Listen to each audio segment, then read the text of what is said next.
பாருங்கள், அடுத்தபடியாக இப்போது ஸ்டார்ட் பண்ணிட்டாங்க அந்த அளவு எடுக்கிறதுக்கு. அதுதான் அந்த பேண்டேஜ் மாதிரி வரும், ஒரு ஸ்ட்ரெச்சர் மாதிரி வரும், சொல்லப்போனால் சில மாதிரி அந்த மாதிரி செய்கிறாங்க இல்லைங்களா, அது மாதிரி அதை ரிமூவ் பண்ணிவிடுவாங்க. அந்த பைப் சென்டரில் கொடுத்துருக்காங்க பாருங்கள், அதில் கட் பண்ணி எடுத்தால் அது செப்ரேட்டாக வந்துடும். அது அந்த முட்டிக்காலேருந்து கீழே பாதை வரையும் அது ஃபுல்லாக பேக் பண்ணிவிட்டு அதுக்கப்புறம் அந்த பைப்பிட்ட கட் பண்ணி அப்படியே அது ஃபுல்லாக அப்படியே எடுக்கிறாங்க. இந்த அளவுக்கெல்லாம் தேவையே பட்டிருக்காது. அவங்க கரெக்டாக எக்ஸசைஸ் பண்ணி கரெக்டாக ஸ்ட்ரைட்டாக நடந்துருந்தா இதெல்லாம் தேவைப்பட்டிருக்காது. சொல்கிற பேச்சே கேட்க மாட்டேன்றாங்க, ரொம்ப பிடிவாதம் அதிகம். பாருங்கள், பிடிவாதம் பிடிச்சதுனால ஸ்ட்ரைட்டாக நடந்து கொஞ்சம் கால் எக்ஸசைஸ் பண்ணியிருந்தா இந்த அளவுக்கு தேவைப்பட்டிருக்காது, இந்த அளவுக்கு போகவே தேவையே இருந்திருக்காது. சொல்கிற பேச்சு கேட்காம இப்போது அந்த பெல்ட்டெல்லாம் செய்ய வேண்டியதாக இருக்குது.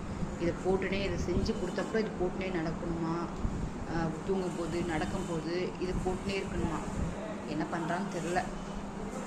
பயப்படுறான், என்ன நம்மளுக்கு பண்ணுறாங்க, கால் ஏதோ பண்ணுறாங்க போல இருக்குது அப்படின்னு கேட்டுகிட்டே இருந்தான்.